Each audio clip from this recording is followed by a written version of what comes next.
You don't deaden it and take a face-off. Ranger power play cooling with a drive, and that looked like it drew iron, and off the surface it goes. Yeah, no question. High on the glove side. I mean, this is NHL versus guys trying to figure out how to play a hybrid defense in the defensive zone for the Boston Bruins. Heel and Kakko out there controlling the puck, using the D, getting open on the wings, and then attacking and finding open people on 2-on-1s when they isolate certain people in the offensive zone, nearly tie the hockey game with that quick release, but fortunately for the Bruins, it catches iron. Face-off along the near side, Boston into Jimmy Vesey. And because the penalty had expired, we have an icing call, and the face-off will come back down to our left. Yeah, you get a guy like Brandon Bussey. He understands the opportunity that's in front of him right now. You know, he's on that nice development arc. The 2 years that you mentioned, Judd, in Providence, getting better with each and every sequence of games. And with the Swayman situation, it's Cooley that's covered up by Bussey who avoids the snow shower.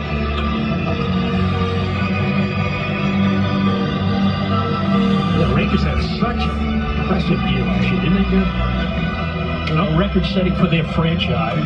One of the top teams in the league. He's the conference final. Peter Lamiolette's team won the President's Trophy, eliminated in the conference final by the Florida Panthers, 6 games. Get that one home. That was not his original intention, and Domingue on top of it. Yeah, you gotta like what these kids are doing, though. They're in attack mode. They're not being overly patient with the 5-on-3. You know, they're really trying to take advantage of the 48 seconds and score and give themselves another power play segment.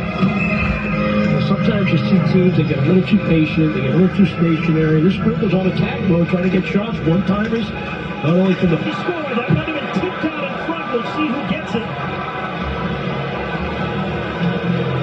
But I think it's Victor Mancini who rifled it home. Bruins 1, Rangers 1. Well, these are the sequences you don't like to see if you're a Bruins fan. You get the lengthy 5-on-3, you can't produce. You can't extend that 1-0 lead, and then on the ensuing 5-on-5 shift, you give up the tying goal. I mean, the Bruins have plenty of bodies back, but there's just too much open space. People are left open in front of the net. Mancini comes in off that right point, just tees up a little drag snap. A little bit of a conversation now is maybe some of the tempers have heated up after that hit.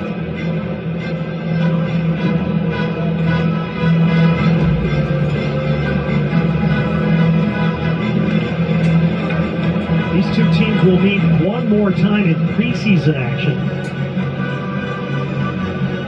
As the faceoff comes out in front of the Bruins bench. First NHL action, we got an offside here as Kastelic took a bump after that whistle was blown. Come on down to Causeway Tuesday night as the Bruins face off against the Washington Capitals at 7 o'clock in preseason action. Select tickets are still available to purchase. Visit BostonBruins.com/tickets to lock in your spot as the Bees gear up for opening night. For the game 2 of the 7-game slate. The Rangers stuff. Yep, trip will be the call. We'll get a look at it. Yeah, that's Hedl, so you know you're going to get a reaction. You also mentioned Judd, his injury issues. Despite a great season by the Rangers, he wasn't lost. You know, a talented young kid. Had a great playoff with the kid line a couple of years before that. Talented guy. I want to see him have any injury issues here game 1 of the exhibition schedule. So, trip into Kastelic, Ranger power play. Face out of the far circle, the Bruins end. That's Hedl on his real good play. Well, right on cue, we were talking about Hedl and his real good skill set. Here he is on the power play. Just takes this little pass on the overload side. Bruins penalty kills allow him to get to the dot with no real challenge. They try to get in the shooting lane, stick position not where it needs to be. And this is just a good shot by an NHL talented player beating a guy that's trying to make the NHL in net for watching.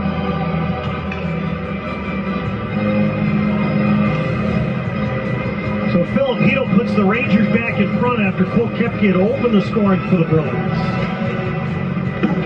He's got it, and that's going to do it for the opening 20 minutes. the Bruins Hockey League season, he was probably going to get a call up to the National Hockey League last year. Well, he's one of these guys that in his time at Providence, what does he have to learn? Where did the growth have to be?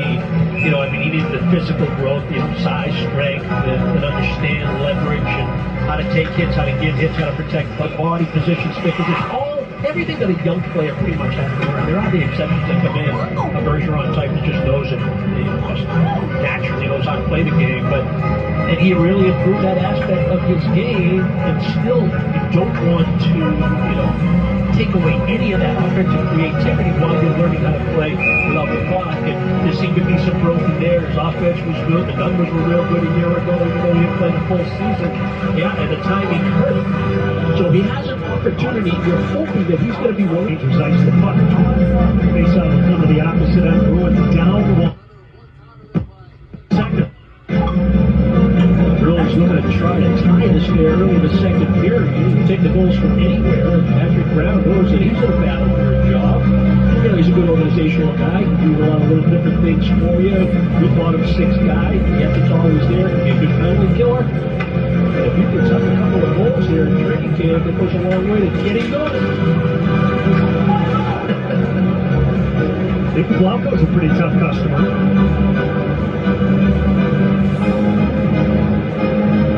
Sweezy playing in his first season in the Bruins organization.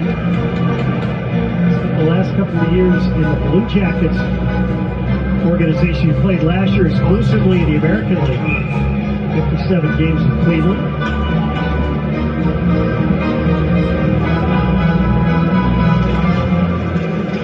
By Plessis will have a face-off in the Bruins' end.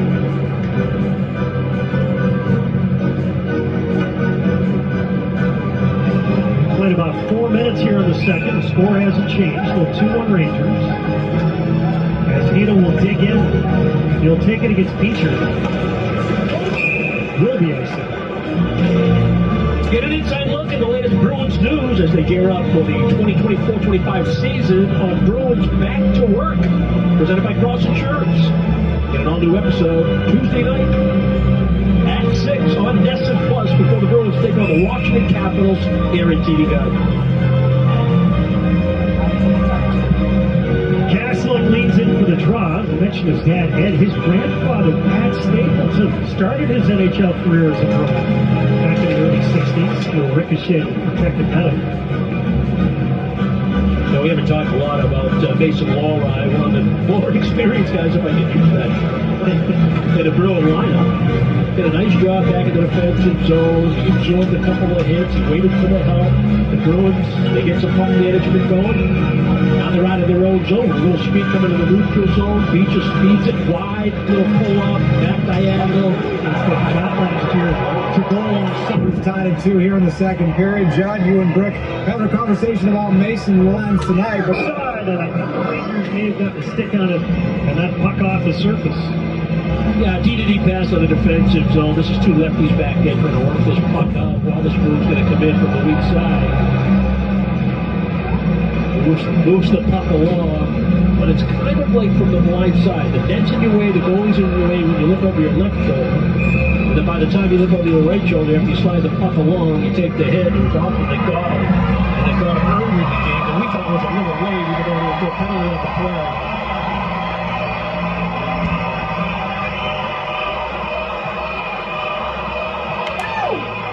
Rangers control will lob it out to the neutral zone. This puck leaves the surface.